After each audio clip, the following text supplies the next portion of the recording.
Olá, bem-vindos à nossa 13ª aula aí do curso de programação ActionScript.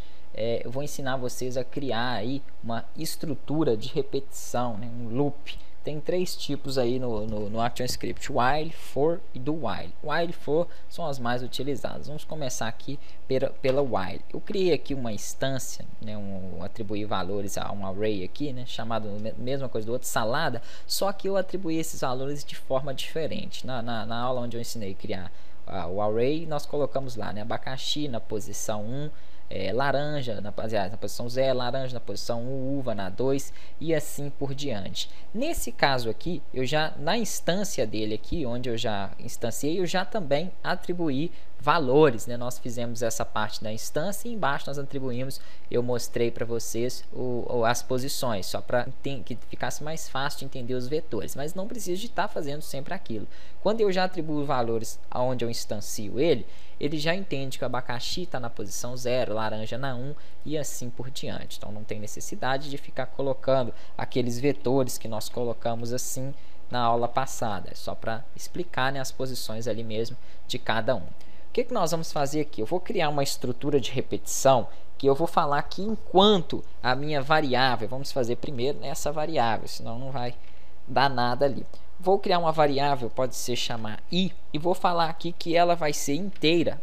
Na verdade, ela vai ser uint, né, inteira aqui com esse u na frente, eu já expliquei também, que significa que ela só pode receber valores positivos, ela não vai receber ali, no caso, valores negativos. E já estou dando o valor que ela vai iniciar, que ela vai receber ali, então, 0. Porém, eu vou criar aqui uma estrutura de repetição, que eu vou falar aqui que enquanto, né, while ela for, o i for menor que 5, ele vai fazer uma certa coisa aqui para mim. Nesse caso, quando eu termino de criar a minha condição, né, while i menor que 5, eu abro aqui, ó, as chaves para poder passar os parâmetros. Na versão CS5, já falei também, ele já automaticamente fecha ela ali. Então isso facilita muito, porque às vezes por falta de atenção a gente costumava programar e esquecer aquela chave ali, esquecer de fechar, e isso aí atrapalhava o nosso código, ele não funcionava devido a apenas esse erro ali. Eu vou falar que enquanto essa variável minha for menor que 5, ele vai fazer o seguinte, ele vai me mostrar, né, eu vou dar um trace aqui, pode ser minha salada tem, e vou colocar aqui, ó, tem o que? Vou colocar aqui, por exemplo, salada, que é a minha variável, i, na posição i. Já já vocês vão entender ali. Prontinho. Opa, faltou parênteses aqui. Então, o que eu quis dizer aqui, ó? Que enquanto a minha variável i ela for menor que 5, ele vai me mostrar salada na posição i. Qual que é a posição i aqui no caso? Eu já passei o valor que a minha variável é igual a 0. Então, a posição i vai ser, né, a posição 0, que é abacaxi. Porém, se eu der Ctrl Enter aqui, isso vai travar. Por quê?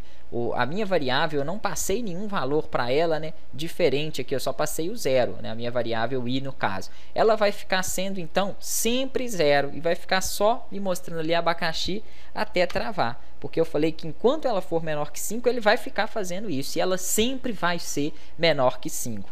Aí tá a importância de atribuir um outro valor para ela. Eu vou falar que ela vai ser igual a ela mesma, né, que até então ela era 0, então a minha variável i vai ser igual a i, que é 0, só que sempre ela vai estar ganhando mais uma posição. Então ela vai ser ela mais 1. Na primeira posição aqui, ó, no caso inicial, eu pego ela com valor 0, como eu já falei ali. Então ela vai ser aqui 0, né, mais 1. Na segunda posição. Vamos fazer o teste para vocês verem. Eu vou dar um Ctrl Enter e ele vai mostrar para mim aqui o seguinte. A minha salada, o que eu pedi para mostrar no texto. Minha salada tem abacaxi, faltou só o espaçozinho ali. Minha salada tem abacaxi. Abacaxi por quê? Porque ela está aqui, ó, inicialmente na posição 0. Então ela mostrou aqui minha salada na posição I, ela está na posição 0. Depois disso ele passa aqui para baixo, para essa linha de baixo. Aí ele vai repetir de novo. Minha salada tem... Por que ele vai repetir de novo? Porque eu mandei ele repetir, né, até quando for menor que 5. Então enquanto for menor que 5 ele vai repetir no meu código. Então minha salada tem I, que era 0 novamente, porém mais 1. Aí a posição aqui do vetor vai mudar. Ó. Vai ser I mais 1, vai ficar 1. A minha salada na posição 1, lembrando que na posição 0 é abacaxi, na posição 1 é laranja, na posição 2 é uva, na posição 3 é maçã e na posição 4 é morango. Então, nesse caso, ela parou por quê? Porque eu mandei o meu código parar enquanto ele for, só enquanto ele for menor que 5 que ele vai executar. Agora ele não é menor que 5 mais, então ele parou. Mas e aí, se eu quiser aqui acrescentar mais uma fruta? Vamos acrescentar aqui, por exemplo, pera. Beleza. O que vai acontecer? Vou dar um Ctrl Enter. E ele, obviamente, ele não vai me exibir a pera ali, porque a pera já passou, não é mais a posição 5.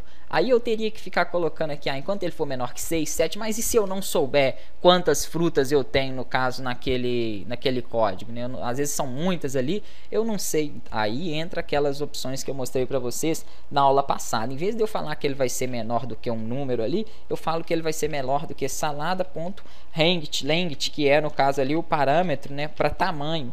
Então, enquanto a salada for menor do que o meu vetor, o meu array, ele vai estar fazendo aquilo ali para mim. Vamos testar isso aí. Dá um Ctrl Enter. Agora ele já vai encaixar ali a outra fruta que eu tinha colocado, que no caso aqui é pera. Se eu colocar mais frutas, não tem problema, ele vai continuar estruturando ali o meu código. Vou acrescentar aqui mais uma, deixa eu ver uma outra, abacate. Aí nesse caso ele sempre vai estar acrescentando essa nova fruta ali, porque eu estou falando ali que ele vai continuar compilando o meu código enquanto ele for menor do que o tamanho do meu array, que no caso aqui é o salada.length. Nós vamos trabalhar muito com essas funções de loop. Na próxima aula eu já vou mostrar a próxima função aí, né, que vai ser a função for, que é um pouco parecida com ela, mas tem aí uns recursos diferentes. Então até a próxima videoaula.